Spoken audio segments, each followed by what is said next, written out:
Hello and welcome back to the channel, Jada Creative Wanderer. My name is Jada. Alright, so for this video, it's kind of an update to another video I did back in the summer of 2020, talking about how to teach English in Taiwan. Now, some things happened that I've discovered there were some things that are wrong, and I'm going to explain why in just a second. And I'm also going to talk about how to teach English online and abroad. So there's different ways to do that. But generally, for the most part, if you want to teach English abroad or online, you have to be a native English speaker and you have to have a bachelor's degree.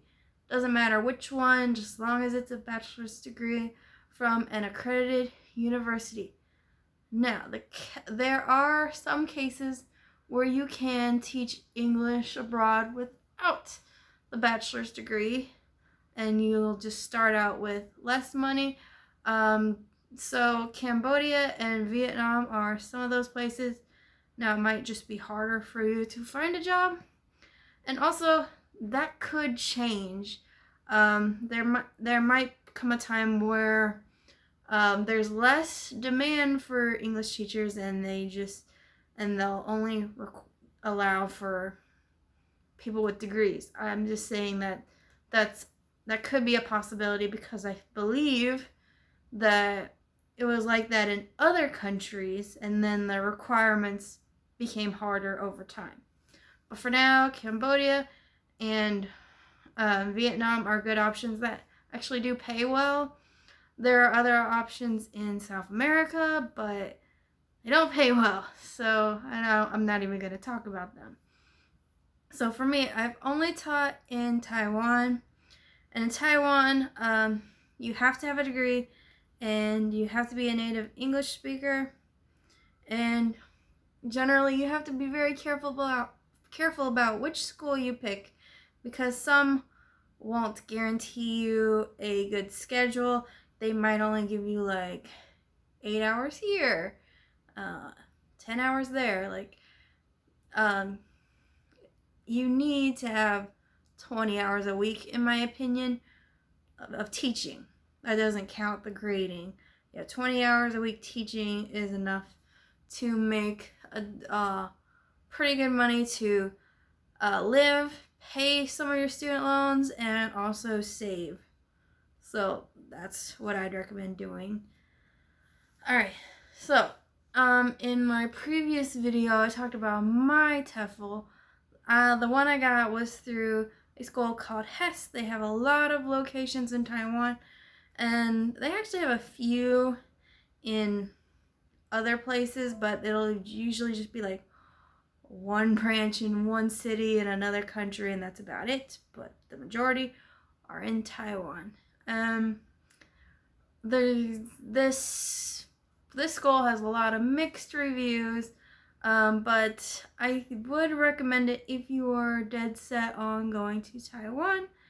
But if you're not, then ignore this, because they offer a free TEFL if you sign with them for a year. Alright, and I think their training was great, but it's not accredited. Not really. They claim it is accredited because they are an education body, and therefore they can accredit themselves.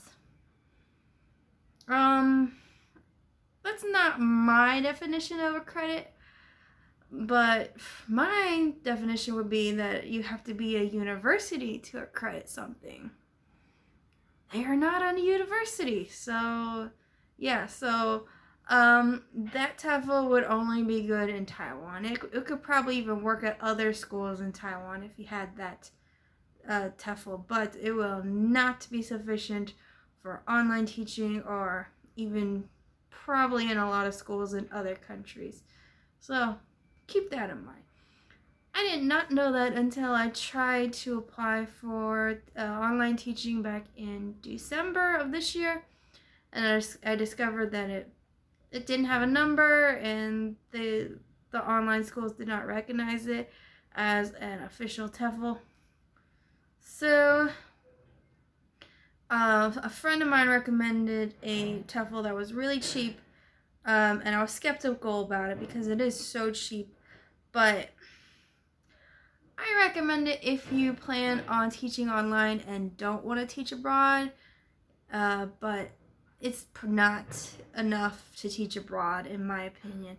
So don't get this if that's your plan, but if you just want to teach on VIP Kit or something, it's fine.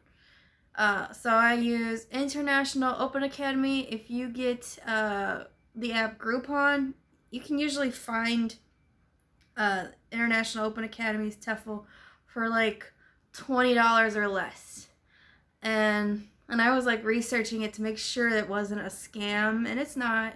Yeah, you get an accredited TEFL with a number, and VIP Kit and Palfish will accept that TEFL. I'm not sure about other companies, but those are the top 2 English teaching companies, so it should be approved across the board. So, yeah, I would recommend that one.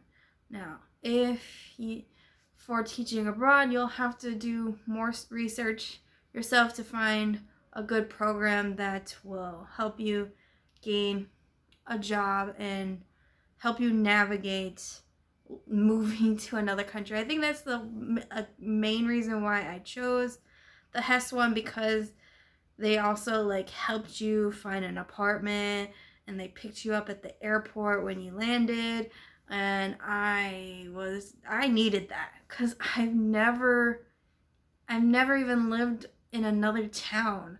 I always lived in this tiny little town in Mississippi with, I think, less than 20,000 people, and like we didn't even have a Walmart. It was very small. I mean, there was one in the next town over, but still. Yeah, and yeah, I never been away. Even like in college, I chose to go to a small university that I could drive to and drive home to every day. Mainly because I didn't want to take out more money to get a dorm. I thought, oh, this is less money I'm spending, which yeah, it is, but it was also meant that it took a lot longer for me to become an independent person, in a lot of ways. So I didn't move away from home until I was 26. Quite a late bloomer, but now I love being on my own and I want to live on my own in other places in the world. So I hope that was helpful for you. I'm sorry I don't have more information on other TEFLs, but it's really, you got to look at other people's experiences because they're all going to be different. So yeah. Thank you so much for watching, and I'll see you in the next video. Bye.